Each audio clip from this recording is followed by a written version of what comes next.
안녕하십니까? 프로이트브입니다. 오늘은 제가 과거 정신장애인권 단체에서 강연했던 내용을 영상으로 제작했습니다.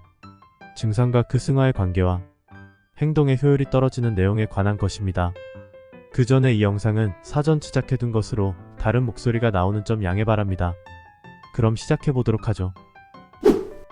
정신분석이라고 하면 어떤 분들은 거부감을 가지실 수도 있습니다. 웨이비도라는 말 때문입니다. 오늘은 그 부분에 대해서 이야기를 해야 할 것 같습니다. 먼저 오해를 하나 짚고 넘어갑시다. 프로이트가 이야기하는 리비도를 단순히 성욕으로 보는 것은 금물입니다. 저는 리비도라는 말을 사랑 능력으로 씁니다. 인간이 사랑하고자 할 때 나타나는 에너지라는 것입니다. 유아 성욕도 그렇습니다. 어린 아이가 엄마 아빠를 사랑하고자 할 때 리비도를 투자합니다. 즉, 에너지라는 차원으로 바라봐 주시기 바랍니다. 프로이트가 생각하는 정신질환에 대한 관점은 정신의학과는 색이 다릅니다. 프로이트는 신경증자를 두고 인류의 스승으로 이야기하면서 굉장히 높이 평가합니다. 제 분석 경험에서도 그런 내용들은 관찰되기도 했습니다. 신경증에 시달리는 학생들이 회복이 될 때 성적이 올라가기도 하고 연애를 시작하면서 안정을 찾는 사람들도 있습니다. 혹은 갑자기 자신의 능력을 펼칠 수 있는 경우도 발견이 됩니다. 다른 말로는 광기라는 말도 쓸 수가 있을 것입니다.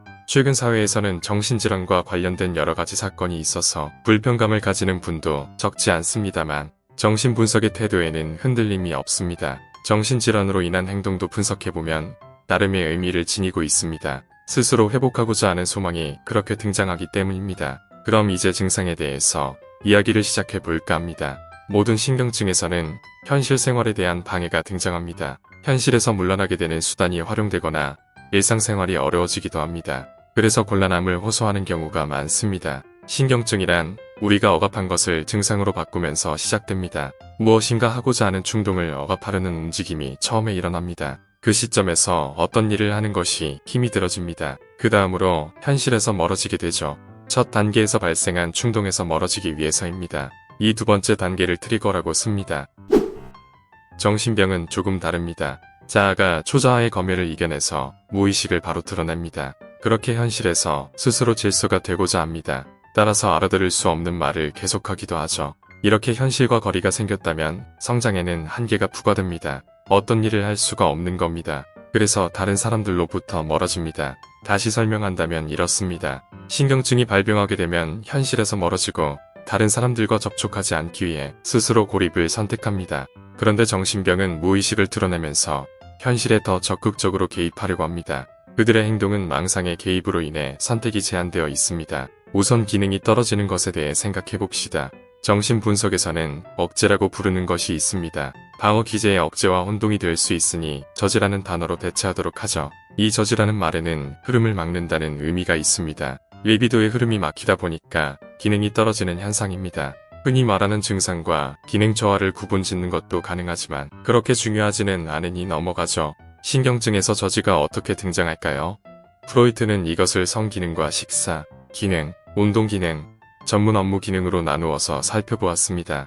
성기능은 상당히 많은 문제를 일으킬 수 있습니다. 그 자체가 잘 안 되는 것입니다. 물론 성기능뿐 아니라 배변 기능에도 문제가 생길 수 있습니다. 변비나 요로, 결석과 같은 질환으로도 이어질 수 있습니다. 그리고 성기능 문제는 관념과도 밀접합니다. 성의 문제가 더럽다는 관념과 연합하므로 심리적인 불쾌가 강해져 긴장이 증가합니다. 그래서 자극이 있어도 억지로 외면하는 상황이 벌어질 수도 있습니다. 이것은 한편으로는 불안 처리와 관계가 있습니다. 성적 자극을 받아도 처리되지 않는다면 불안으로 변환될 수 있기 때문입니다. 비슷하게 잦은 자위행위를 하는 경우도 그렇습니다. 리비도 고갈이 반복되면 곤란해집니다. 조금의 에너지만 충전이 되어도 금방 불안해지고 따라서 곧바로 풀어버리려는 움직임이 일어나기 때문입니다. 그 상황에서는 신체적으로 쇠약해지고 공부나 일을 할 수 없는 상황으로 끌려 들어가기도 합니다. 물론 성적이지 않은 방식으로 견뎌내는 사람들도 있습니다만 이미 신체적으로 쇠약이 심각해져 있다면 감당이 조금 어렵습니다. 식사를 하지 않는 것은 어떻게 볼 수 있을까요? 이것은 대상 리비도의 철회입니다. 철회된 대상 리비도는 자아 리비도로 변환이 됩니다. 이 상황이 되면 배도 별로 안 고픕니다. 그래서 누가 뭘 좀 먹으라고 해도 관심이 없습니다. 억지로 먹일 수도 없죠. 이 상황이 장기화된다면 꽤 곤란한 상황이 발생합니다. 간혹 망상에 의해서 식사가 방해받는 경우가 있습니다. 음식 망상의 전형적인 예는 독입니다. 음식에 독이 들었으니까 먹으면 죽는다는 겁니다. 망상의 문제는 미리 눈치챌 수 있으면 식사의 방해 요소를 조금 일찍 찾아볼 수는 있습니다.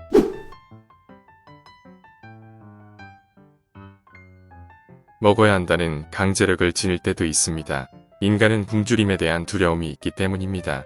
이것을 식탐으로 부릅니다. 자아는 살아남기 위해서 음식을 먹어야 합니다. 그런데 강제력이 발휘되는 경우에는 많이 먹게 됩니다. 토하는 것은 먹음이 다른 관념과 연결되면서 등장하는 방어입니다. 먹고 토하는 경우를 잘 살펴보면 살을 빼려고 그러는 것이 아닙니다. 먹토를 하면서 치아가 상하거나 식도염을 앓는 등의 병증을 일으키므로 스스로 처벌하기 위해서도 반복합니다. 자해의 방식으로 등장하는 것이죠. 운동성 저지의 경우도 꽤 많이 등장합니다. 때론 걷기도 싫고 걸을 힘도 없어집니다. 별로 움직인 것도 없는데 발이 무거워서 땅바닥에 눌러붙은 기분도 들죠. 히스테리의 경우에는 다리가 마비되기도 합니다. 움직여지지 않는 것이죠. 또는 자꾸만 반복적으로 확인을 해야 하는 사람들도 있습니다. 어떤 조건을 지키지 않으면 불안하기 때문입니다. 쉽게 가스볼을 자꾸 확인하는 것이 대표적일 것입니다. 그 덕분에 일하는 것을 어려워하기도 합니다. 더 발달하게 되는 경우 가스불과 관련된 현상들을 차단해서 감기기관의 변화를 이끌어내기도 하죠.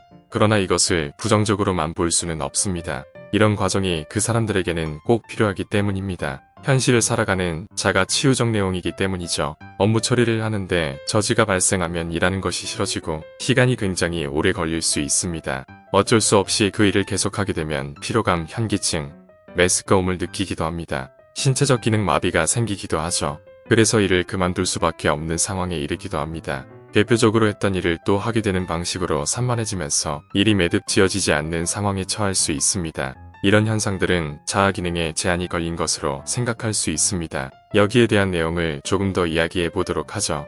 피아노를 치거나 글씨를 쓰거나 걷는 행동이 성적 자극과 연결이 될 때가 있습니다. 여기서 성적 자극을 받았다는 말은 성관계하고 싶다는 의미로 받아들이시지 말고 그것에 리비도가 많이 투자되었다는 것으로 생각하시기 바랍니다. 실례로 여러분들이 집중해서 공부를 하거나 어떤 활동을 할 때 얼굴이 달아오르는 것을 경험하신 적이 있을 겁니다. 활동을 통해서 리비도가 처리될 때 신체적인 반응들도 나타나게 됩니다. 쓰는 행위가 성관계의 의미를 가지게 된다고 생각해 봅시다. 전의식, 잠재의식의 심상과 행위가 결합이 될 수 있습니다. 이때는 쓰는 주체가 어머니 품에서 잠들고 싶은 어린아이의 이미지에 사로잡힌 것으로 보아도 괜찮습니다. 그래서 글을 쓰는 것이 근친상간의 의미를 띱니다. 정신분석에서는 아버지 살해나 근친상간과 같은 과격한 표현들이 많습니다만 그런 표현은 조금 지양하도록 하죠. 이런 표현으로 어린아이의 입장을 고려하지 않고 어른의 생각처럼 과격한 행위로 생각하는 경우가 드물지 않습니다. 피아노를 치거나 글씨를 쓰는 일이 금지된 행위의 실행을 의미하게 되면 예비도 투자가 과잉됩니다.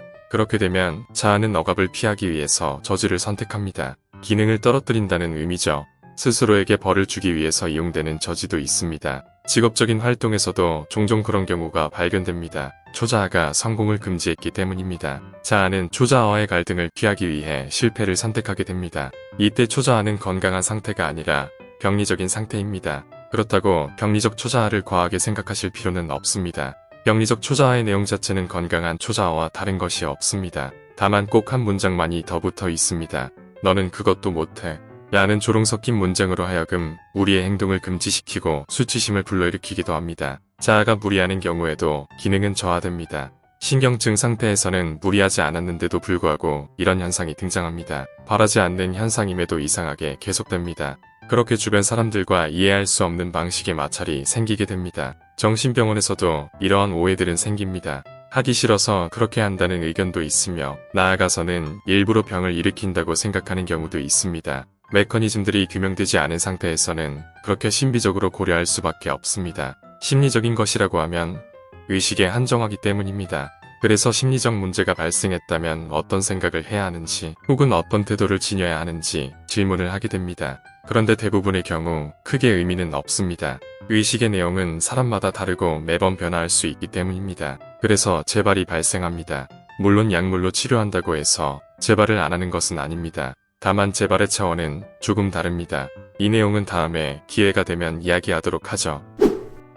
정신질환이 어린 시절의 양육 때문에 발생했다고 해봅시다. 그런데 문제는 그런 불만이 없는데 생긴 정신질환을 설명할 수 없는 것에 있습니다. 그래서 기억에 숨겨진 아주 사소한 기억을 찾아내서 그것을 정신질환의 원인으로 지목하기도 합니다. 그 순간에 뭔가 잘못되어서 현재의 상태가 되었다고 믿어버리는 겁니다. 그렇게라도 설명하지 않는다면 견디기 어렵기 때문입니다. 프로이트의 업적은 심리현상이 어떤 내용으로 도출된 것이 아니라 에너지 차원에서 일어난다는 것을 설명해낸 것입니다. 즉, 증상이 발생하면 그 에너지가 어디에서 오는지 찾아냈다는 겁니다. 병을 일으키기 위해서도 에너지가 필요합니다. 그것을 리비도라고 불렀습니다. 따라서 증상을 일으키는 리비도를 처리할 수 있다면 완급 조절이 어느 정도 가능하다는 것입니다. 자아가 어느 정도 발달해서 리비도를 처리하면 처음에는 괜찮습니다. 그런데 문제는 자아가 발달한 이후에 리비도도 발달한다는 겁니다. 리비도가 발달하면 결국 증상으로 다시 리비도를 처리해야 하는 상황에 다다르게 됩니다.